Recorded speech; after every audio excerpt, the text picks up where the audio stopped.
Hello, good evening, and welcome back. Tactics. Let's talk tactics. So, from the Daily Mail, Leave voters back a Brexit alliance to win election landslide.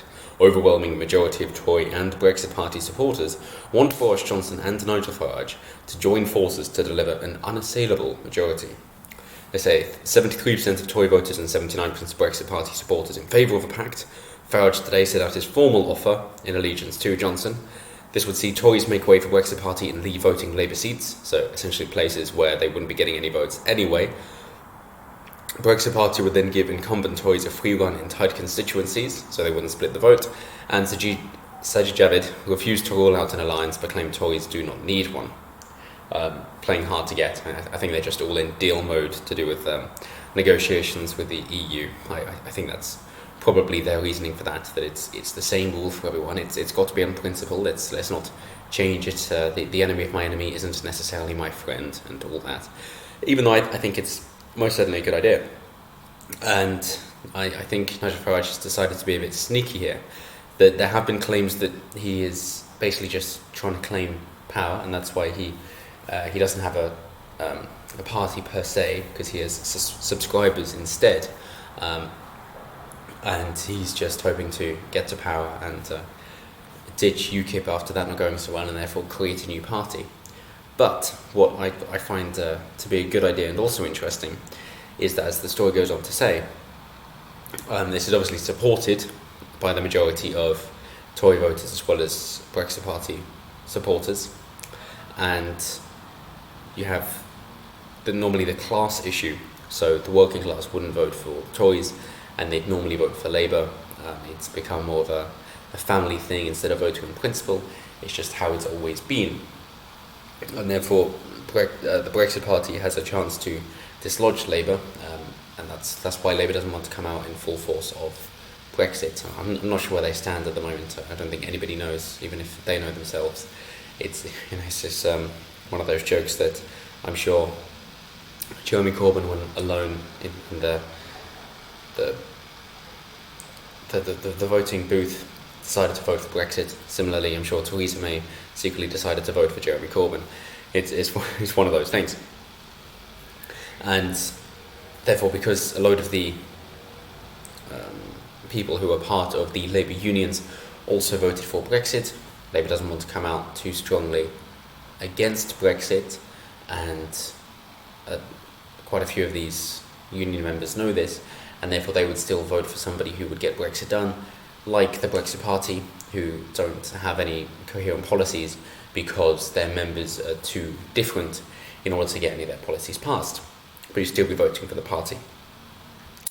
Now, the interesting part with this is, of course, seeing as Farage is more aligned with right-wing than left-wing, he is saying that they would not form a proper coalition, but they would just have a close relationship with each other, and they would get on well, essentially. And that is the one way of which they can then push forward more right-wing policies and still get the votes without splitting it, and therefore still have a majority government. So I think that is Farage's point here, that he's kind of receded a little bit and going, well, okay, I might not be able to be the flagship guy making it happen, and I might not be Prime Minister then. However, at least then I can still get the stuff done that I want, even if my name isn't going next to the policies themselves, which I think is admirable, that you should be joining together to support the cause you believe in, instead of trying to take credit for everything yourself. It's the whole thing of give credit, take blame, extreme ownership, if you will, as Jocko Willink would say. So good for him, that's fine. Sajid Javid, as we're saying, although he's saying that they're not going to say no to the support, they're saying they don't actually need any, that they're clearly so good, and they're not. Tory Party really isn't at the moment. They are floundering, they're struggling, there's too much infighting. They definitely need support in one way or another. If they're going to be closing those ranks, then they need to refill them with other people, in which case they're going to have quite a new cabinet, and new members who would be in the seats to be elected, rising to prominence, and therefore they would need support at least in that transition period when those politicians become established. So I think that makes a lot of sense. and that's fair enough now that there is a clear platform as well for the Conservatives of that they are definitely Brexit and they're not allowing Remainers to stay. It seems they've moved the whip from 21 supposedly moderate Tory MPs who were pro-Remain. It makes a lot of sense then of saying, well, we are for Brexit, we mean it, and that's what we're going to set out to achieve. And of course we do have some domestic policies as well as foreign policies of leaving the EU. Farage's point though here is saying that they have to go down the route of, so here we have Mr Farage today offered Mr Johnson a non-aggression pact if the PM changes tack and pursues a no-deal clean Brexit as the only way forward, which means he needs to go a bit more hardcore Brexiteer in order for Farage to get on board with it. So he's still trying to keep some of his leeway here, and the main contested territories are highlighted here, that you've got the North, the Midlands, South Wales, essentially. Yes, so moving on, Mr Farage told the Sunday Times, if we get an election, an alliance between Boris and myself done intelligently with a clear message, I think we'll be unstoppable. If Boris decides the only way forward to get Brexit delivered is through a general election offering people a clean break, in those circumstances I'm 100% behind him.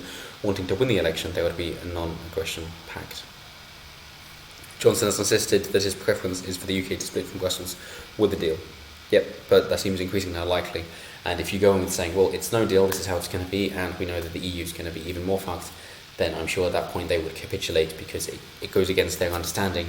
And I don't think they understand game theory so well. They're very straightforward, but can be brought up if they're actually going against somebody on principle, as that seems to be the German failing, which is the German culture, the ethnicity, if you will. That seems to be how they are. So they're saying the particular seats they'll be going after in the particular areas. And to close up here, we're saying with Sajid, we don't need an electoral alliance with anyone. We can stand on our own 2 feet, put our message across. The picture our opponents are painting of us, of course they would paint a false picture. We are proud centre-right, moderate, one-nation party. What does far-right even mean? There is nothing extremist about wanting to meet the will of the British people on a simple question, which was, do you want to leave the EU or not? We are not in an election yet. I am clear we do not need an alliance with anyone. Yes, and as far as I can see, the main argument against that is that people do not know what they were voting for, and the main one they like to bring up is the bus saying we send 350 million pounds to the EU a week. Why don't we spend that on the NHS instead? And that was, of course, deceptive because that was the amount given, but it didn't take into consideration the amount we got back. Even as a net contributor, it doesn't mean that we lose everything, understandably. But if you can remove any layers of bureaucracy, that's good, because then there's fewer people who are taking a cut of your money as it's passing along. It's very similar to drug dealing as far as I'm concerned, that essentially you have the refined product, and they're going to sell in bulk, and then as it gets down to the consumer, let's pick cocaine, for example, which, if you look at how it's made, it's horrific, involving gasoline and acid and microwaving and hedge trimmers and grinding, and it's horrible. It's horrible, and caustic soda, I believe, as well, and concrete as well, I believe. As it gets further down the line, they're going to be mixing it with more concrete, with paracetamol, with cat litter. Anything like that, whatever, doesn't matter, looks the same, it can even be glass. Then they cut it, in which case they can still sell it for a profit, and what they're passing on isn't as good as the original product, but they're still getting a cut. Same goes with government policies. They're taking the money from somebody, which is the good cocaine, if you will, but they're taking the good product, and as it goes through several people's hands, as they're deciding what to do with it and passing it on, they're also taking a bit for themselves, and therefore they're watering down the finances, and also not giving it in such a good way because they don't know what they're doing. That is just how governments tend to run. The smaller the better, things can get done. And that's why some people say, well, that's why you need regulation, because governments are much slower and companies are much quicker, and capitalism does work so efficiently that we can't let that happen, because if left unchecked, then it goes against human decency and human rights. Of course, that presumes then that lobbying is capitalist and it isn't reliant on a bigger government, which is then going into communism, because that's what lobbying is and corrupt corporatism is. But anyway, that's an issue for another day. The main story here is, of course, that Farage and Johnson could join up. They would be helping each other out, be able to push through Johnson's policies while depleting Labour's vote, because, of course, Labour and the Lib Dems, who really knows what they want? There seems to be about 35% of the population saying, well, fuck what the people said in 2016. It's clearly bad for the country. We're not going to accept the vote, and we're going to do what we think is right and what we know is right from our ivory towers. But that's it for now. Let me know what you guys think in the comments below. Always interested to hear what you guys have to say and to read what you guys have to write. So thank you so much for watching, and I will see you next time. Have a good one.